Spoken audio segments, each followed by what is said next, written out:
This week on Supercars Talk, I look at all the teammate battles over the season and give the drivers a score on how they did compared to everybody else.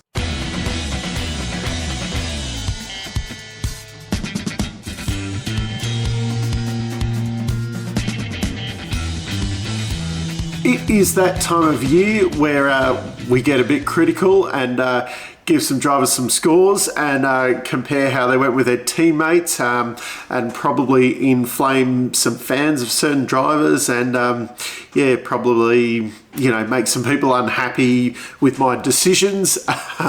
But down in the comments if you don't agree with me. Without further ado, let's kick it off with Tekno, Team Sydney as the first team. Quite disappointing overall. The better of the two drivers was actually Gary Jacobson. This was not predicted at the start of the season. I figured Fabian would, I've been very critical of Fabian at DJR because he wasn't a matchup for Scott McLaughlin, but was fully expecting him to dominate this teammate battle. As you can see, neither of them scored anything in the wins, podiums, or poles categories. But if we look at results overall, really over the whole season, Fabian probably had a few more of those headline kind of qualifying sessions, but overall just really disappointing. Pretty much it was back of the grid bandits. I expected Fabian to be a lot more, not so much top 10 results, but in that kind of 10th to 15th. Some of the clues should have been, I suppose, where he was finishing in the DJR car and then getting into, a car of the Tekno vintage. But 22nd and 24th in the championship. Gary outscored him 52% of the team's points. So that's each team I'll run through who, a portion of the points, because really the first guy you have to beat is your teammate. They were actually really close on points when you break it down into that percentages. Some of the other teammate battles are a lot more one-sided, so it was close. Just very disappointing year all round, and that reflects in the letter grade that I've given him. Gary gets a D and Fabian gets an E. That's mainly because Fabian should have done better. So if these two are around next year at this team, they have been announced. They're both on 2-year deals, but apparently Fabian was one of the people, in for that Grove seat. So who knows? I expect better from both of them next year. Next up, Matt Stone Racing. They finished in the top 20 of the championship, 19th and 20th. Once again, 52 to 48% on points, so not really much splitting them. Nothing too outstanding. Zane Goddard did get in the top 10 shootout in Townsville, and then made a bit of a mess of it. Let's not get into that. All the Triple Eight guys will get inflamed over that again. We need to change the rules. Anyway.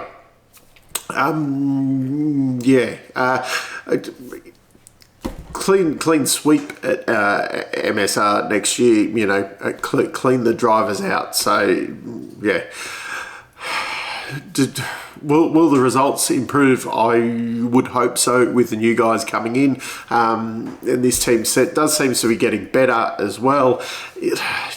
Second last in the team's championship, essentially second last again. They're letter grades of D and D plus reflect where they are at.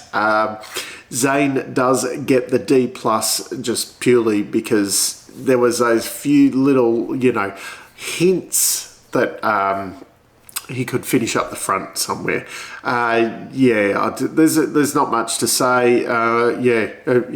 Jake's going off to Tickford next year. Money.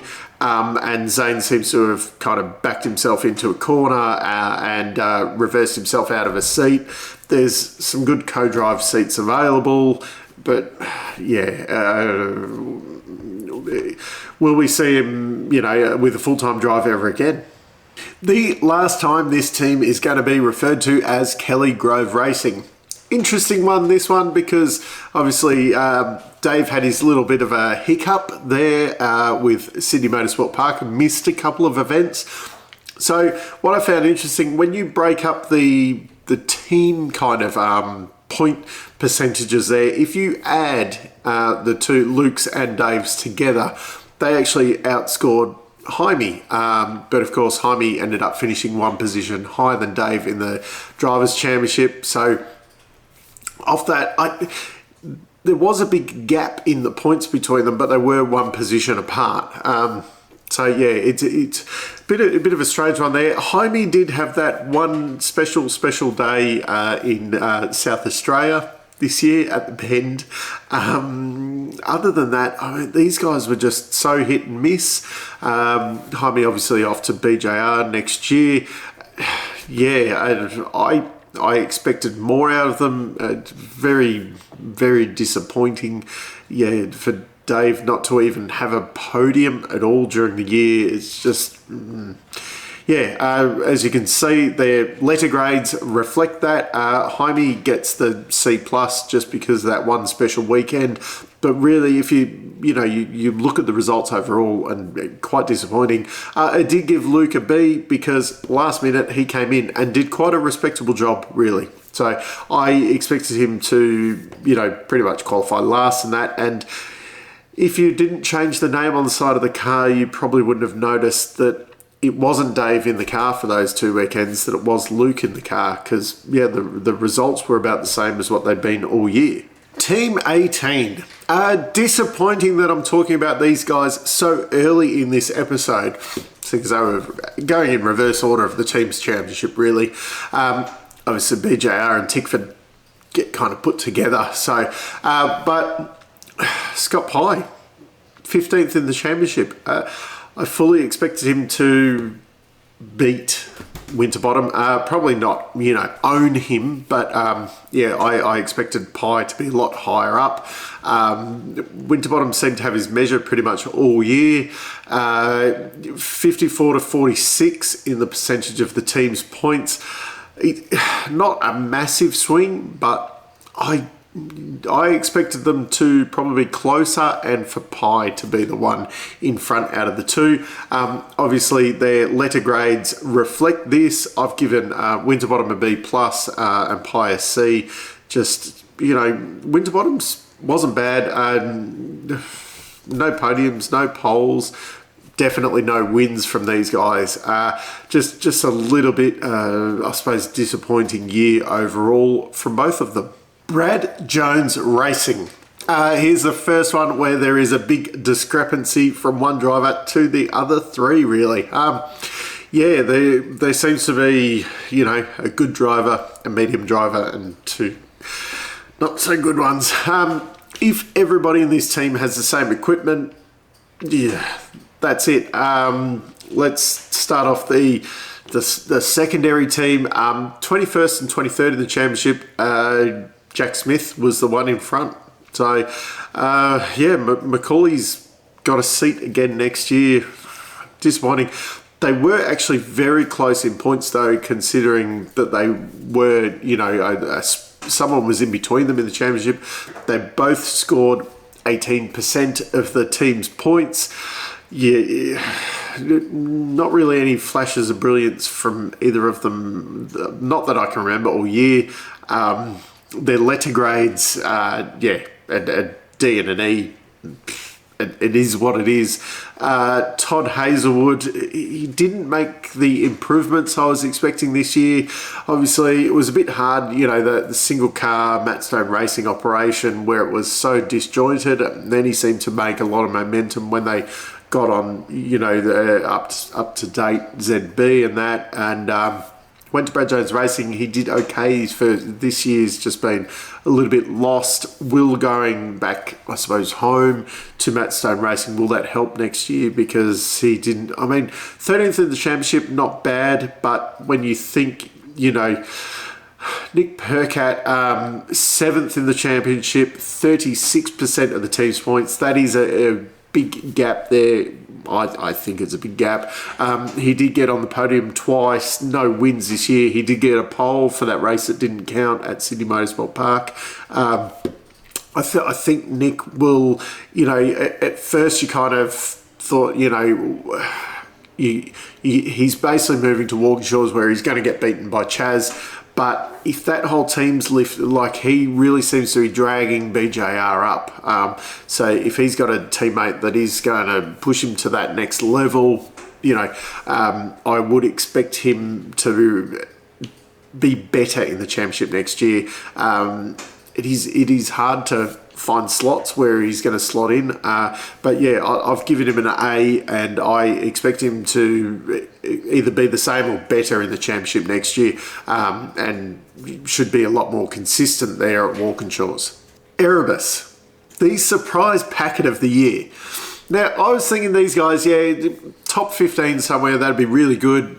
Couple of standout results.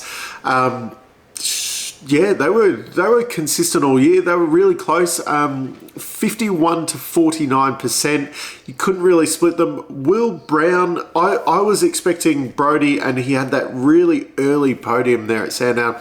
I was expecting him to have the headline results and, be a bit more sketchy at other times. Will Brown to kind of just be that consistent. I expected consistently kind of 10th to 15th out of Will Brown, and Brody's to be more like, top 5 or DNF kind of thing. And no, they were both really, really consistent all year. Will did get that win in there. They both got 3 podiums. Will also got a pole. But both of them in the top 10 shootout at Bathurst, things like that. Just, even though they did end up getting disqualified from them, but both of them were in there. They're just really, really good. And they were getting better and better towards the end of the year, more and more consistent in the top 10. So it's hard to say. They're not going to mount a championship challenge or anything next year, but this team is definitely headed in the right direction again. The B plus all round for these guys, I think, is well deserved. Walkinshaw Andretti United, the single car team out there. I'm not sure. Bryce had a pretty good rookie year last year. Seemed to go backwards this year. Whether a reset at Brad Jones next year will help, or 14th in the championship, not too bad, but just look at the points. So, Chaz scored 63% of the team's points. That is just night and day, the difference between the two of them, really. Chaz, 3 wins. You take away Anton and Shane, and he had the most wins. He won more than Jamie Whincup. Ended up 3rd in the championship. Took the big one out at Bathurst. Dominant all weekend. Bryce had a reasonable weekend at Bathurst, but just Chaz was on a different planet all year, and reflects in their letter grades. Bryce, I've possibly even been a little bit generous, giving him the C, considering where his teammate is. And Chaz A. Other than the fact, obviously, Shane's year was outstanding, so obviously Shane's going to get a better result than Chaz. He pretty much the closest other driver to getting an A+. I'm really surprised. Chaz could really be a championship contender next year. Tickford, and I've put in the CoolDrive racing team in here. Timmy Slade gets to kind of be part of this, because, it would be a bit boring if, you scored 100% of your team's points. Well done. It's a bit easier to grade him when you're kind of like for like. So, this team, it's hard to tell because apparently there's a bit of a disparity sometimes between who gets what equipment, but ultimately you're talking 5th to 16th in the championship from the 4 drivers. one guy looking really good. Actually, he equaled Chaz in wins, so ignore what I said before about Chaz. Cam Waters gets an A. He did pretty good. I think they might be struggling a little bit not having, like they've lost Mark Winterbottom and Chaz over the last few years. So Cam's kind of been solo up there. James Courtney starting to make a bit of inroads towards the end of the year. Will it help next year having Thomas Randall there? Jake Stecky, is that going to help?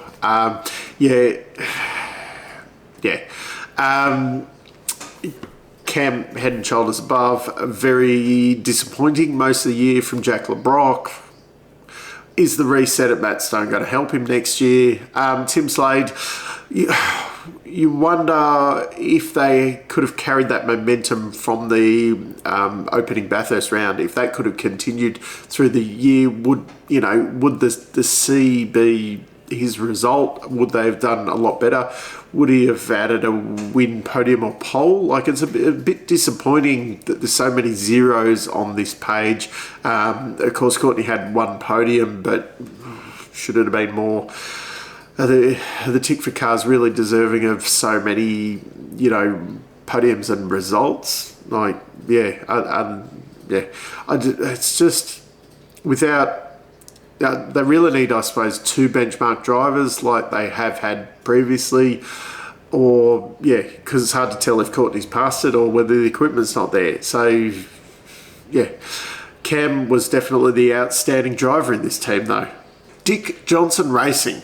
Now, I'm probably going to cop a bit of flack for the way I've graded these guys, but I'm trying to, over the year as a whole, because one guy was very consistent and the other guy was very inconsistent, and then he came on strong. If we only looked at the back half of the year, Anton would be, probably an A+. But if we go over the whole year, yes, he had some DNFs during the year. Will had some issues during the year too, but ultimately Will was 4th in the championship. Anton was only 6th, but in the wins.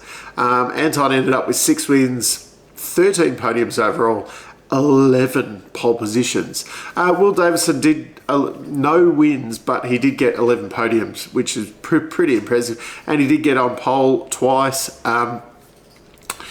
There was a bit of a disparity, 54-46 in the points, so bigger than some of the other teams. So that shows you how consistent a year, I suppose, that Will had and how inconsistent Anton's was. I expect a lot more from Anton next year. I think he's going to come out of the blocks, kind of running a lot better. Definitely will be a championship challenger. I was expecting a little bit more from Will this year. Anton was probably what we were expecting. Be interesting to go back and see what I said at the start of the year and compare where they kind of ended up. But both drivers I've given a B+. Obviously, Anton would have been, his first half of the season was probably a C, second half of the season A+, and that's why he's ended up with the same score as Will. And finally, 888, the team that finished 1st and 2nd in the championship. Jamie went out, I suppose, with a bit of a bang. 2nd in the championship, 2 wins. Not a bad year overall. The points actually really, really close in the end, considering everything that went on. 52 to 48%. Very, very, very surprised it was that close because, Shane looked like he was light years ahead most of the year. Obviously, he gets the A+ because, he smashed up his shoulder and then, went out and still dominated Sandown with, whatever was going on. 14 wins, 23 podiums, only 6 pole positions though. Really need to step up that qualifying game there, Shane. Jamie, 2 wins, 15 podiums, 3 pole positions, so not too bad. As far as farewell years go, Jamie did really well, but yeah, Shane definitely overshadowed him. I don't think they're going to have such an easy run at the Teams Championship next year. I think we're going to see, yeah, definitely up and downs from Brock Feeney, but yeah, Shane would already have to be the favourite for the championship next year. He's just pretty formidable at the moment. So that's my wrap up and scoring of all the drivers for the year. Once again, let me know down in the comments, do you agree or disagree? I'm assuming probably more disagreeing than agreeing. Who would you have ranked higher and who would you have ranked lower? I'm assuming Nick Percat's definitely going to be one that you're going to rank lower on the list. Just because people don't seem to really like or rate him. So anyway, that's it for the rankings this year. Until next time, I'm still Dave, and I'll catch you later.